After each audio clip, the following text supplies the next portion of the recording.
Cyberpunk 2077 has already launched, and you have already probably noticed that this game is very heavy on PC.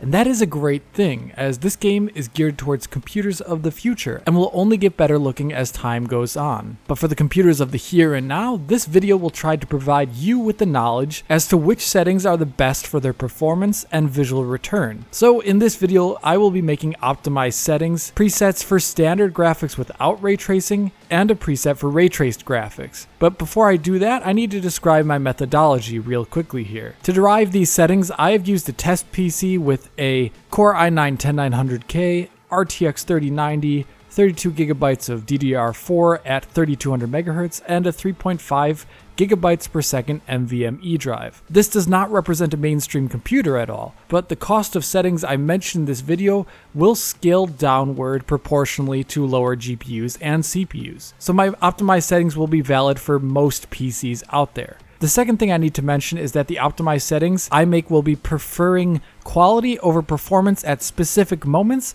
when I feel it is worth it. The reason for that is because Cyberpunk 2077 is a game with great looking art and is looking to be an immersive sim-style game, so I won't sacrifice immersion for performance. The last thing I need to mention here is that my performance information for non-ray trace settings was generated at 4K native resolution, while my performance information for ray traced settings were generated at 4K DLSS in performance mode, so internally at 1080p, but looking a lot higher res of course due to DLSS. But that is enough of that for now, so let me get right into my optimized preset for non-ray traced settings. One of the biggest settings for savings comes from screen space reflections. Here this option gave a lot of performance back. When going from ultra to high, performance is increased by 4%, ultra to medium by 10%, ultra to low by 16% at native 4K here. There is also a psycho option, which is rather silly as turning it on from ultra, for example, decreases performance by 35%. This is silly because at 4K, psycho reflections on this GPU cost just about the same as turning on ray traced reflections. As strange as it sounds here, I recommend the low setting actually, as in side by sides the quality difference between ultra and low is minimal due to their filtering. Even in movement, like with these dancers right here, you can see how low holds up just fine and looks similar. So optimized settings is low here, but if you do find the grain produced by SSR bothersome, high is also a good compromise. After SSR, the next good performance win comes from Ambient Occlusion, which between high and low produces extremely similar visual results, just slightly more diffuse versions of the same screen space effect. Going from high to medium at 4K here increases performance by 4%, high to low by 8%. Once again, I recommend the low setting here as the visual difference is minimal for the performance potentially gained. The same principle applies to volumetric clouds. Here the clouds look mostly the same across all the settings, but going from ultra to high increases performance in this shot by around 9%, and ultra to medium by 12%. Here I recommend medium. After this, another easy win with little visual difference comes from the color precision option. While this option should increase the chance of color banding, I failed to see any significant color banding in multiple shots, yet going from high to medium increases performance by around 3%, for example in this shot. So an easy win in my book for optimized settings. After this, there are a whole host of visual options that do not greatly affect GPU performance, yet have a negative visual feedback. Local shadow quality. Here the game is already using shadows of a middling quality, I would say, at the highest settings. So reducing their resolution further with this option negatively impacts immersion for me. Here the GPU cost between them all is very flat, so high is my recommended setting for this option. This performance characteristic applies to the local shadow mesh quality setting as well, where there's scarcely a difference in GPU performance, but also scarcely a visual difference. Here I also recommend the high setting. The three settings controlling outdoor shadow maps work much like those for local lights. Here the Cascaded Shadow Resolution option controls the resolution of the real-time shadow map in front of the player character from the sun and moon. Here I find the low option visually unappealing, with the medium reaching my threshold for acceptability and high just being alright. Here I recommend the medium setting for optimized settings, as it can have a minor increase in performance of around 2%. The Shadow Cascade Distance setting essentially changes the range at which the real-time cascade of shadow maps into the distance falls back onto the less often updated static shadow map for static objects like buildings. You can see this here in this shot where the lowest setting shows the shadow on the water below me as very aliased as it is merely the static shadow map. When I go up to medium, the real-time shadow map creeps into the image at the bottom bit and adds in detail with a nicely filtered shadow. Going up to high extends that real-time shadow map even further to the point where you can see my character model on the shadow on the water in the distance in real time and nicely filtered. Here in this scene, there's not a great performance difference on the GPU. And even in this bustling scene here, there was not a difference as well. So I recommend the high setting. The distance shadow resolution option controls the resolution of the less often updated shadow map for static objects in the distance.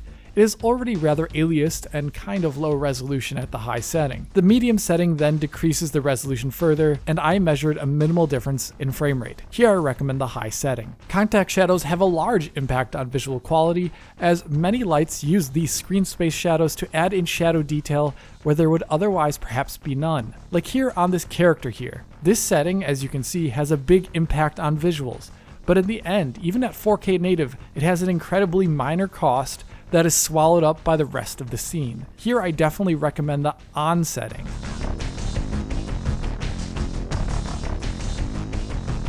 Then there are other settings which surely have GPU related performance impacts but are not exactly measurable, like the maximum dynamic decal setting. It will affect the half-life or the amount of decals on screen, like bullet holes, but in practice, not really measurable, and decals disappear rather quickly anyway. Here I recommend Ultra. Or you have the improved facial lighting geometry setting, which in my comparisons has next to no performance cost in areas where I thought I would see it, and at best a small visual quality improvement. Here I recommend the on setting. Or you have the level of detail option, which should, I assume, change the geometric quality and draw in of objects at a distance, yet in multiple test scenes and even after reloading the game, I didn't see any real impact on GPU performance. So either this setting is not working correctly at the moment, or I'm looking at the wrong area. Here I recommend, for the moment, high. Or lastly, the subsurface scattering option, which is perhaps not necessarily working, as I'm not seeing great visual differences or visible performance differences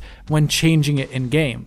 Nonetheless, it should only be really visible in cutscenes where it matters most, and here I recommend the high setting to keep the cutscenes looking as best as possible. The last grouping of settings requiring optimization are those that change depending upon your internal resolution, so they look different whether you're at 4K or at 1080p, like volumetric fog quality.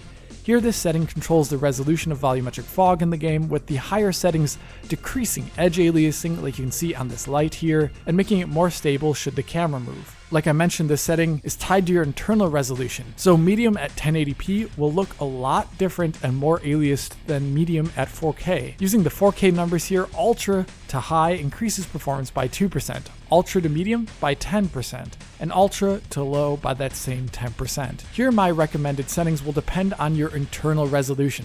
So if you're using 1080p DLSS in quality mode, your game is actually running at 720p internally, so you always have to think in terms of your internal resolution. My recommendation is as follows. If your internal resolution is 1080p or lower, then Ultra is good. If it is 1440p, then high is probably what you want.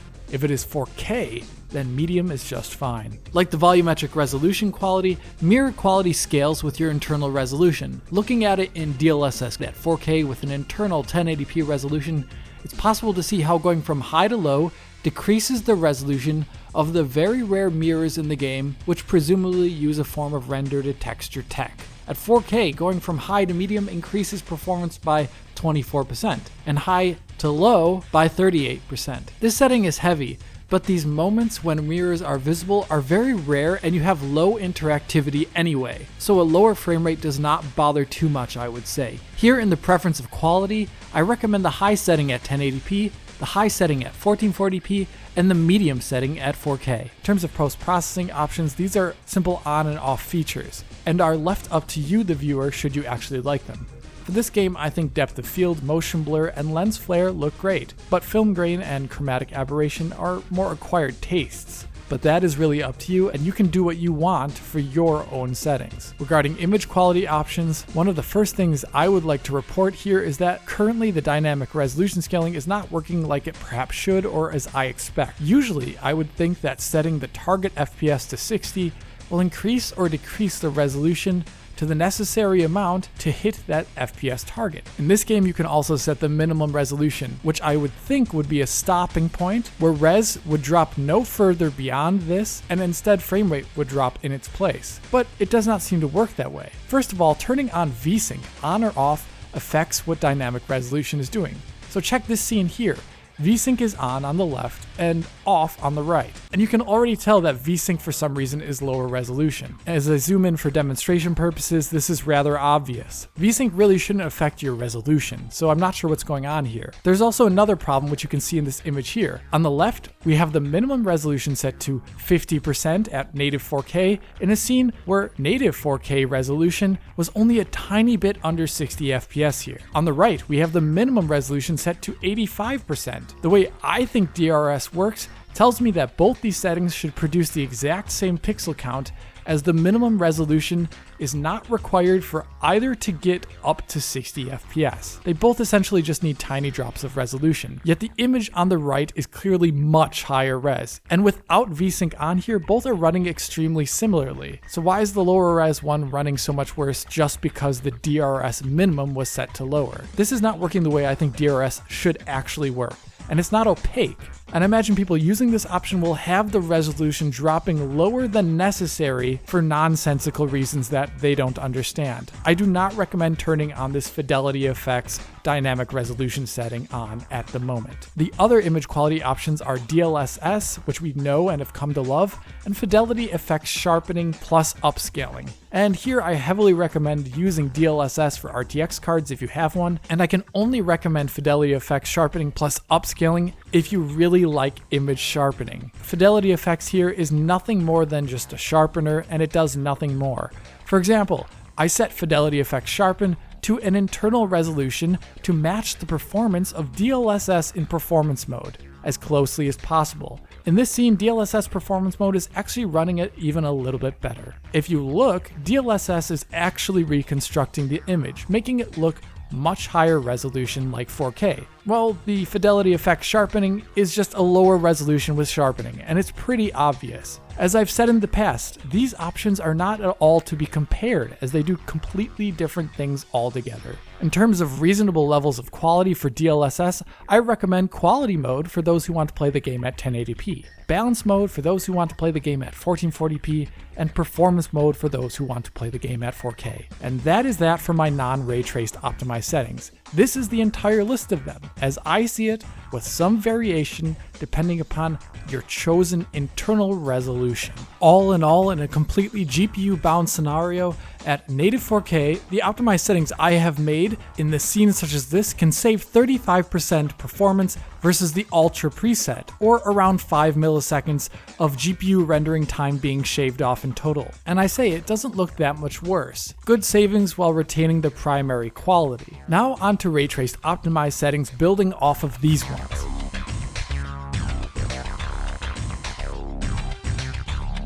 For ray tracing at the moment, I'm only generating these settings for the performance scaling I would see on an NVIDIA GPU.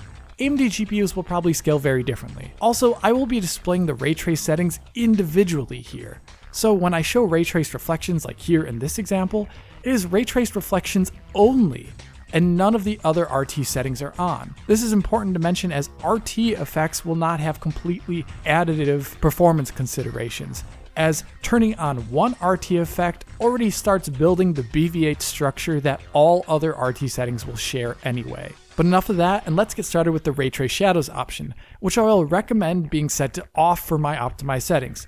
This setting only applies to the sun and moon shadows, and like always, it does a lot actually to reduce the issues that shadow maps have and adds in further detail, something I will touch on in further content in the future. But I still think its performance cost of 18% in a scene like this one is better spent on other more transformative ray tracing settings. The next setting is ray trace lighting. The first thing that this does on the medium setting, like you can see in this scene here, is that it makes emissive surfaces like these neon signs here have light emit directly from the surface and not from fake lights placed by artists around that surface. So you can see the light on the right here adhere perfectly to the shape of the neon signs. It also makes these lights have shadows cast from them. So if you look up at the ceiling, the fake rasterized lights on the left bleed through the support beam here and cause this area to be lit. With medium RT lighting, there's a shadow now in this area instead. Setting RT lighting to medium also adds in a form of ray traced ambient occlusion.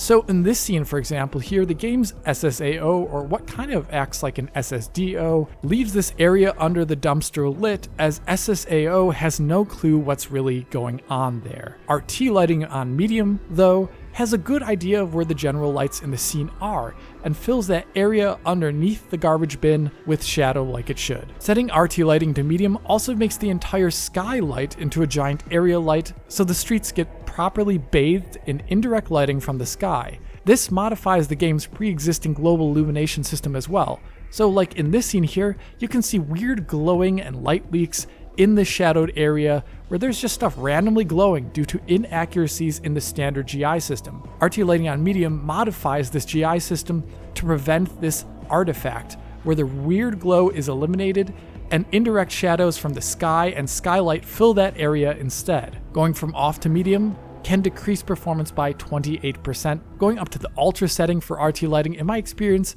seems to increase the amount of surfaces that give off the proper amount of emissive lighting.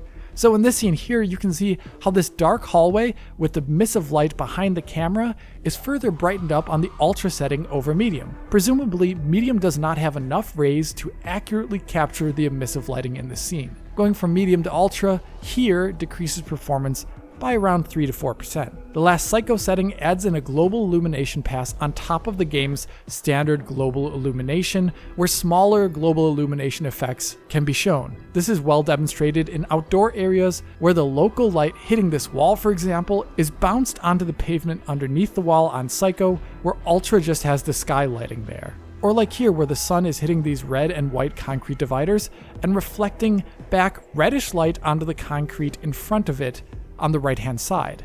This is missing on the ultra setting, which just has the sky lighting filling in here. Psycho can decrease performance 16% over ultra. Here I recommend turning on the medium setting for my optimized settings.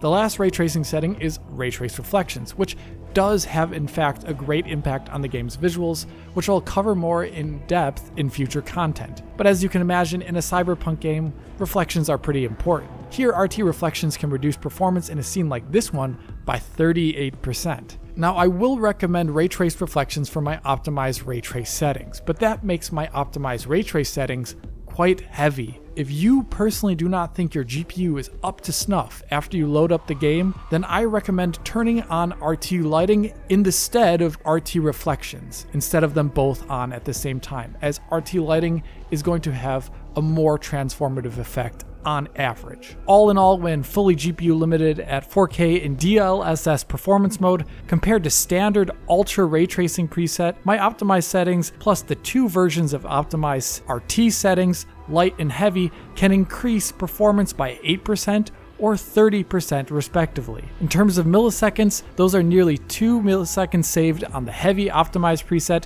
and nearly 4.5 milliseconds saved for the light preset on the GPU here. And I generally find these good wins for those who prefer quality and those who are looking for more reasonable, higher frame rates with RT on.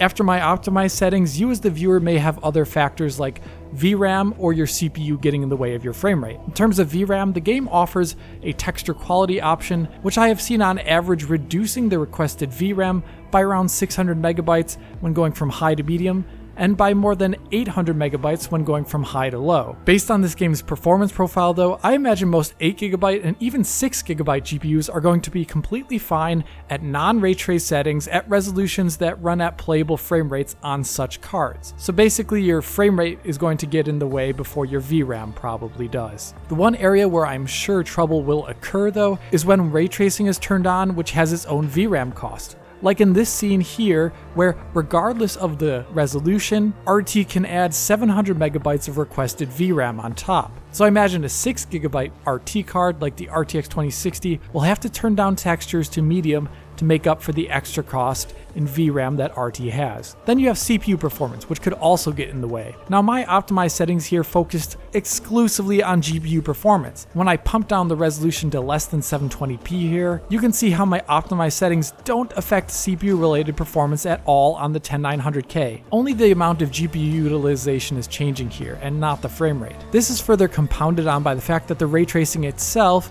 in this large open world game has a 24% hit to CPU performance, or around 2.6 milliseconds of additional cost on the 10900K here. In terms of CPU scaling then, I recommend playing with the Shadow Cascade range option, which saw a near 8% performance uplift on the CPU by going from high to low, as well as playing with the crowd density option under gameplay options. By reducing crowd size from high to low, I saw a nice 10% performance improvement on the CPU, or around 0.75 milliseconds saved in CPU time. Looking to see how my optimized settings fare on a mid-range processor, I ran through the city at 540p with an RTX 3080 and a Ryzen 5 3600 and found out quite easily that this game is often CPU limited below 60 FPS while driving on such a processor at these settings. Running through the city with RT on and off, I was able to see how the processor could at times get to 60 FPS while RT was off, but intermittent drops or even prolonged drops would cause a loss of smoothness and even give variable refresh rate displays a hard time to keep up. With ray tracing on in my light mode, the CPU load from all the BVH building and heuristics is just too much for this processor, and only the opening stretch really is near 60 FPS, with the rest of the run being below 50 and even hitting frame rates at times in the 30 FPS range. So this game requires a beefier CPU than the Ryzen 5 3600 in terms of threads and clocks to maintain 60 FPS while driving. Perhaps this game could also use some better settings for scaling CPU performance, like an LOD setting that works. But perhaps the performance of the Ryzen 3600 here could be improved with better load balancing across its threads. For example, check out this scene here. On the left we have the Ryzen 3900X being CPU limited in this scene, and on the right the 10900K from Intel. The Ryzen 3900X here is getting rather outperformed by the 10900K, around 30% faster there. But if we look at the CPU utilization, we can see the 10900K is getting perfectly saturated with each of its 20 threads, seeing great utilization in the 70s or 80s, while the 3900X has only every other thread being saturated properly, so it really looks like Cyberpunk is not properly using the hyperthreads on Ryzen CPUs at the moment. And this is probably making Ryzen CPUs perform worse than they really should. And CD Projekt Red really needs to fix this, because in the meantime, Ryzen owners will be seeing lower performance.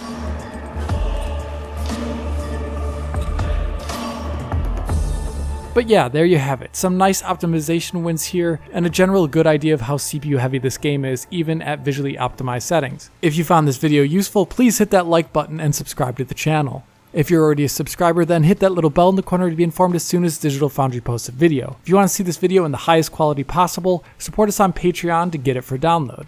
If you want to talk to me about these settings here in Cyberpunk, write a comment below or follow me and Digital Foundry on Twitter. And as always, this is Alex bidding you farewell und auf Wiedersehen.